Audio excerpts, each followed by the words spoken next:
दोस्तों 19 मई 2023 को वट सावित्री का व्रत रखा जाएगा, यानी कि ज्येष्ठ मास की जो अमावस्या तिथि है वो 19 मई 2023 शुक्रवार के दिन ये व्रत धारण किया जाएगा। तो आज की इस वीडियो में आप ये जानने वाले हैं कि वट सावित्री व्रत की संपूर्ण पूजा विधि, जैसे कि वट वृक्ष की पूजा हमें किस प्रकार से करनी चाहिए, कौन सी चीज़ें कौन सी वस्तुएं किस प्रकार से अर्पित करनी चाहिए, और वट वृक्ष की पूजा में किन बातों का विशेष रूप से ध्यान रखना चाहिए, और पति की लंबी आयु के लिए, उनके अच्छे स्वास्थ्य के लिए और जीवन में सफलता की प्राप्ति के लिए कौन सी वस्तुएं विशेष रूप से आज हमें जरूर अर्पित करनी चाहिए। यह संपूर्ण जानकारी आपको आज की इस वीडियो में प्राप्त होगी। तो सबसे पहले वट सावित्री व्रत की पूजा विधि के बारे में जान लेते हैं। हमें वट वृक्ष की पूजा कैसे करनी चाहिए। वट सावित्री व्रत के दिन प्रातःकाल जल्दी उठकर स्नान आदि से निवृत्त होकर साफ स्वस्थ वस्त्र धारण कर लीजिए।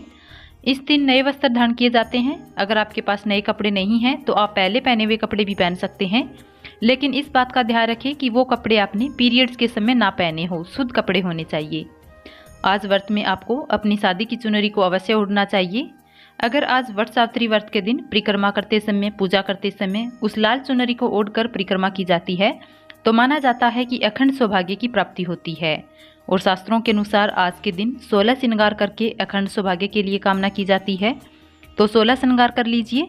मतलब एक सुहागिन महिला के जो 16 श्रृंगार होते हैं, सभी वो श्रृंगार करके वट वृक्ष की पूजा करनी चाहिए। पैरों में महावा जरूर लगाना चाहिए, हाथों में मेहंदी लगानी चाहिए। आज के दिन पीला सिंदूर लगाया जाता है। बहुत से लोग नाक से लेकर पूरी मांग भरते हैं, मतलब लंबी मांग भरी जाती है, और इस प्रकार से सौभाग्यवती महिलाएं वट वृक्ष की पूजा करती है। तो अगर आपके घर के आसपास कहीं भी वट वृक्ष है तो आप वहां जाकर पूजा कर सकते हैं, और अगर वट वृक्ष उपलब्ध ना हो घर के आसपास तो आप ऐसे में घर पर ही पूजा कर सकते हैं। घर में आप वट वृक्ष की टहनी मंगा कर रख लीजिए। एक दिन पहले ही आप टहनी मंगा लीजिए, मतलब आज के दिन टहनी नहीं तोड़नी चाहिए। तो आप एक दिन पहले ही टहनी मंगा लीजिए और अपने घर के गमले में लगाकर आप उसकी पूजा कर सकते हैं।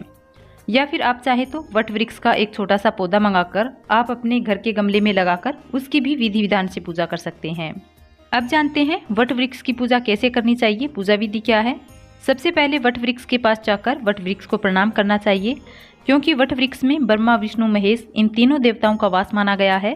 तो इन सभी देवताओं का मन में ध्यान करते हुए वट वृक्ष को प्रणाम कीजिए।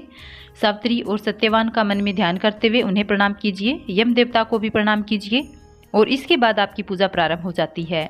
तो सबसे पहले आपको जल अर्पित करना चाहिए। उसके बाद वट वृक्ष की जड़ में एपन अर्पित करें। एपन चावल को पीसकर इसमें हल्दी मिलाकर एक घोल तैयार किया जाता है, जिसे एपन बोला जाता है।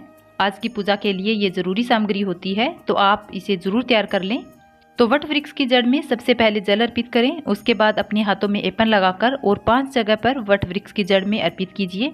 और इसके बाद जहां आपने एपन लगाया है वहां आपको सिंदूर लगाना है, और वट वृक्ष की जड़ में लाल या पीला वस्त्र अर्पित करना है। तो छोटा सा लाल या पीला वस्त्र आप अपने घर से लेकर जाएं, और आपके पास जो एपन है उसे वट वृक्ष की जड़ में लगाकर उसके ऊपर ये वस्त्र लगा दीजिए। और वस्त्र अर्पित करने के बाद आप एक दीपक प्रज्वलित कर दीजिए। दीपक आप मिट्टी का भी ले सकते हैं या आटे का बनाकर भी दीपक लेकर जा सकते हैं।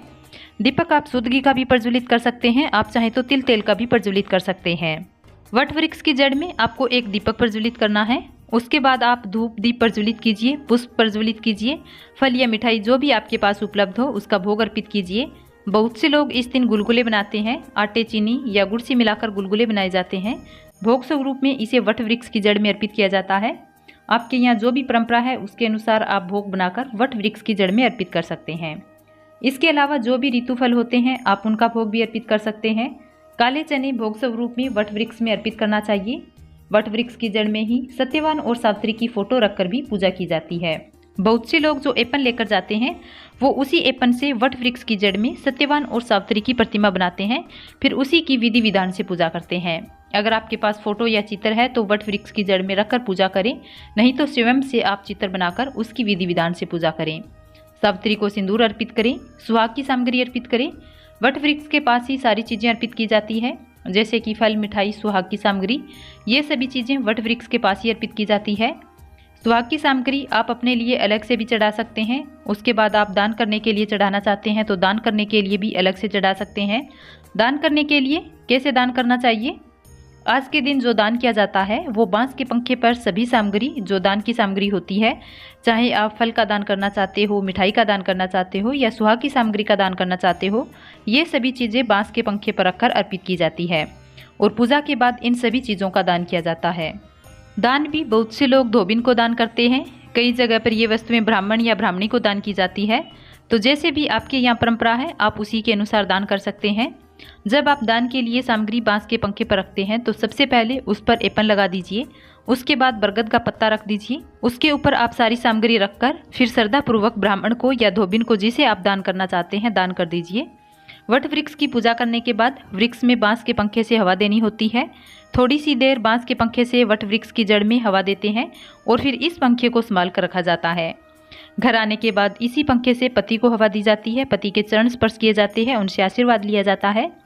वट वृक्ष की जड़ में आप सुहाग की सामग्री अर्पित करते हैं। अपने लिए आप साड़ी अर्पित कर सकते हैं। सुहाग की आप 16 सामग्री अर्पित कर सकते हैं।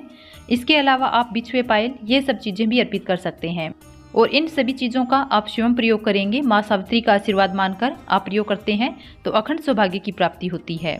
इसके साथ ही अपने पति की लंबी आयु के लिए, उनके स्वास्थ्य के लिए, जीवन में सफलता की प्राप्ति के लिए, इसके लिए आप अपने पति के निमित्त कोई ना कोई वस्त्र अवश्य अर्पित कीजिए जिसे वो बाद में धारण करेंगे। पूजा करने के बाद विधि विधान से वट वृक्ष की पूजा करने के बाद वट वृक्ष की कपूर से आरती कर लीजिए और इसके बाद हमें परिक्रमा करनी होती है। परिक्रमा करने के लिए आपको कच्चा सूत चाहिए। कच्चा सूत ना मिले तो आप कलावा का प्रयोग कर सकते हैं। कलावा ना मिले तो आप कोई भी पीला धागा ले सकते हैं। और जितनी संख्या में आपको परिक्रमा करनी होती है, मान लीजिए आप 5 परिक्रमा करेंगे, 7 परिक्रमा कर रहे हैं, 11 या 21 या 108, जितनी संख्या में आप परिक्रमा करना चाहते हैं उतनी संख्या में आप काले चने का प्रयोग कर सकते हैं, मूंगफली के दाने का प्रयोग कर सकते हैं। बहुत से लोग सुहाग की सामग्री का प्रयोग करते हैं, जैसे कि बिंदिया लेते हैं या आप नेल पेंट का प्रयोग कर सकते हैं या अलग अलग सुहाग की सामग्री मिलाकर वो 108 हो जाती है, उसी से आप परिक्रमा करते हैं। तो जिस भी प्रकार से आप जिस भी वस्तु से परिक्रमा करना चाहते हैं कर सकते हैं और जिस जगह पर आप बैठकर पूजा करते हैं वहीं से परिक्रमा शुरू होती है। परिक्रमा करने के लिए अपने हाथ में थोड़ा सा सिंदूर ले लीजिए। पीला सिंदूर प्रयोग किया जाता है। आज के दिन तो सिंदूर अपने हाथ में ही रखिए और कलावा ले लीजिए जिससे आपको परिक्रमा करनी है, मतलब कच्चा सूत या कलावा जो भी आपके पास उपलब्ध हो। और परिक्रमा की गिनती करने के लिए काले चने, सुहाग की सामग्री या मूंगफली के दाने जो भी आपके पास उपलब्ध हो उसे लेकर आप परिक्रमा प्रारंभ करें। तो जिस जगह से आप परिक्रमा प्रारंभ कर रहे हैं वहाँ पर धागा लपेट दीजिए, मतलब वहीं से धागा लपेटना प्रारंभ कर दीजिए। फिर आप एक परिक्रमा पूरी कर लेते हैं तो जहाँ से आपने परिक्रमा शुरू की है वहाँ पर आकर आपको सावित्री को सिंदूर लगाना है अपनी अनामिका उंगली से और उसी उंगली से अपनी मांग भरनी है। और जो चने आपने अपने हाथ में लिए हैं या मूंगफली के दाने, सुहाग की सामग्री, जिस भी चीज़ से आप गिनती कर रहे हैं अपनी परिक्रमा की, तो एक वहाँ पर रख दीजिए और उसके बाद दूसरी परिक्रमा कीजिए। इस प्रकार से आप जितनी भी संख्या में परिक्रमा करना चाहते हैं कर सकते हैं। और जब आपकी परिक्रमा पूर्ण हो जाती है तब एक बात का ध्यान रखिए कि जो भी धागा आप लपेट रहे हैं, चाहे वो कलावा हो या कच्चा सूत हो, उस धागे को तोड़ना नहीं होता है। जहाँ पर अन्य धागे लगे होते हैं वहीं पर इन धागों को फंसा दीजिए, लेकिन तोड़कर घर नहीं लाना है। जब आपकी परिक्रमा पूर्ण हो जाती है वृक्ष देवता को प्रणाम कीजिए। पूजा पूर्ण करने के बाद सभी सुहागिन महिलाएं वट वृक्ष को सिंदूर लगाती हैं। आज के दिन एक दूसरे को सिंदूर लगाने से अखंड सौभाग्य की प्राप्ति होती है, सौभाग्य की वृद्धि होती है। इसके बाद वट वृक्ष को प्रणाम कर अपने घर को आ जाएं। तो आज की दी गई जानकारी पसंद आए तो सनातन धर्म चैनल को सब्सक्राइब करें, वीडियो को लाइक और शेयर करें। धन्यवाद।